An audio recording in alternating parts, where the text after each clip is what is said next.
today on 15 on 15. We have an update on the application and renewal process for proper food handler certification. Plus, we have an answer as to why you may not be losing weight on your diet. And TEDx Aruba has inspiring sessions leading up to September. The first one is scheduled for Wednesday.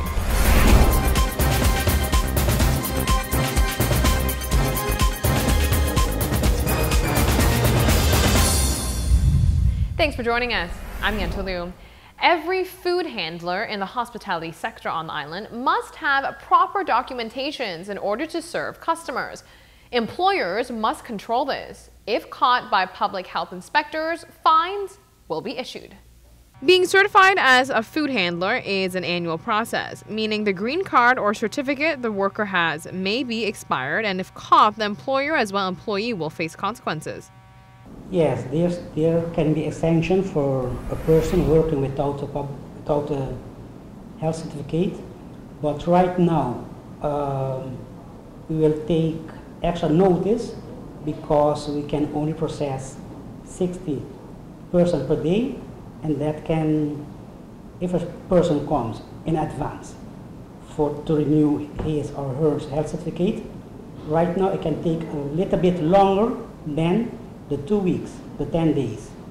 And we will take a notice when the health certificate had expired and when the person has come here for the renewal and when its appointment.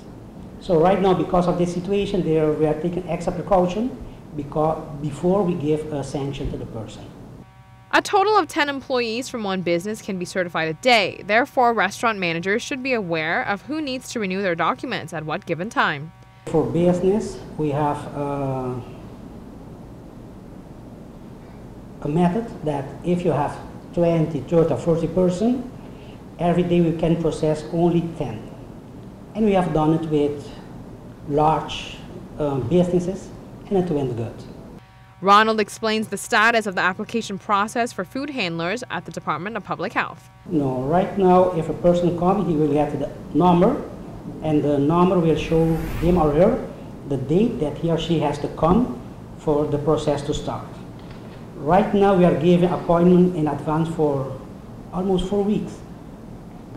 So if you come right now with an expired health certificate, and if there will be a control, that person can get a fine. But if a person comes in 2 weeks or 3 weeks in advance, we will take a little bit of precaution with that. In other news, the widespread volunteer project Feria Social is coming to its end. There will be a final showcase to wrap things up and to inspire more youth to participate in the coming years. Here are more details.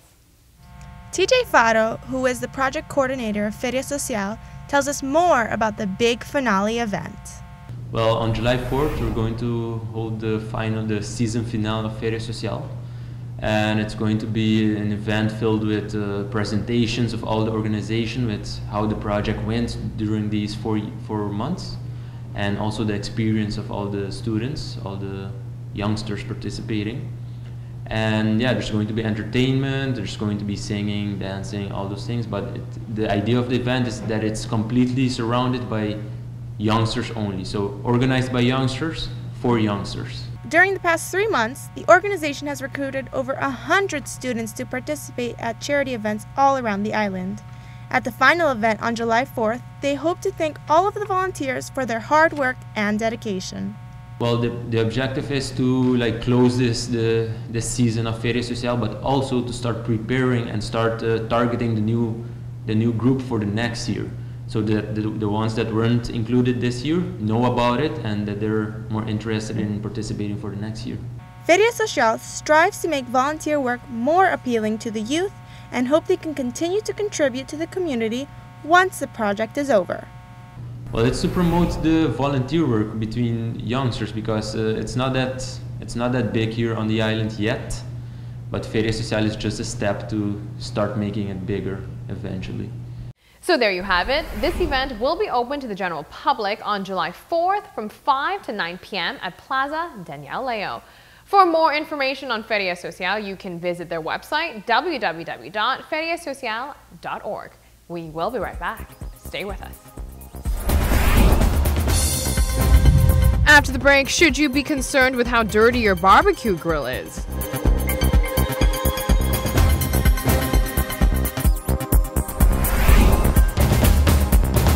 Welcome back from the break. You are watching 15 on 15.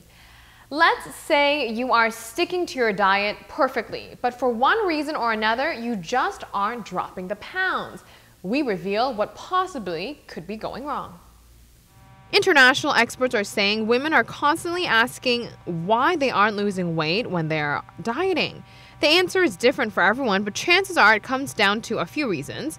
Sorry to break it to you, but you might not be sticking to your diet as well as you think you are. Keep a food journal to track what and how many calories you are taking in at each meal and snack.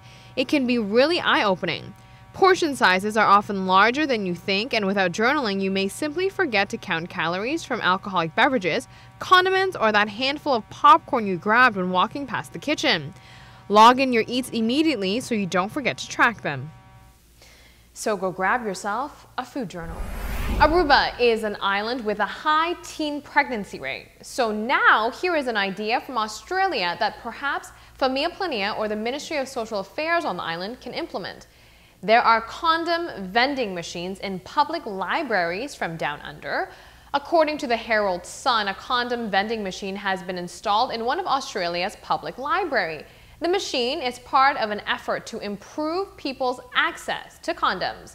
The machine was put in the library as a result of a recent major increase in sexually transmitted diseases and pregnancies in the area of which the library is located in. The organization believes the vending machine will have a big impact on those numbers, and if at the end of 12 months the machine was contributing to lower numbers, more vending machines will be installed around that country. The library contraption is nothing more than common sense. Experts say young men prefer to access low-cost condoms from semi-private places such as local parks, school toilets, and shopping malls. They can now add a library to that list. Moving forward, summer vacation is here. This means more gatherings and barbecues. So here's a good question for you. How dirty is your grill? Barbecues, one of life's many pleasures. Grilling is one of the easiest and healthiest ways to cook. It adds a ton of flavor to foods, but not much in the way of fat and calories. But it does seem kind of gross to throw food on top of old metal that just sits around all the time. Well, there is some good news. It is not actually as bad for you as you might assume. The heat involved in grilling should rapidly destroy any microbes that grow on it between uses, meaning essentially sterilizing it before any food comes into contact with the surface. With that said, you should still clean your grill once in a while. Here is a good tip. When cleaning, turn the grill on before you start, because if the gunk is really caked on, then high temperatures help to loosen up the buildup. Let's take a really quick break for now. Here is a word from one of our sponsors.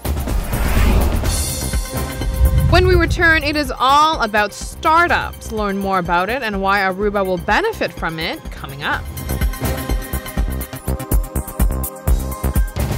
TEDx Aruba takes place in September, but there are multiple inspiring sessions leading up to September 23rd, 2015.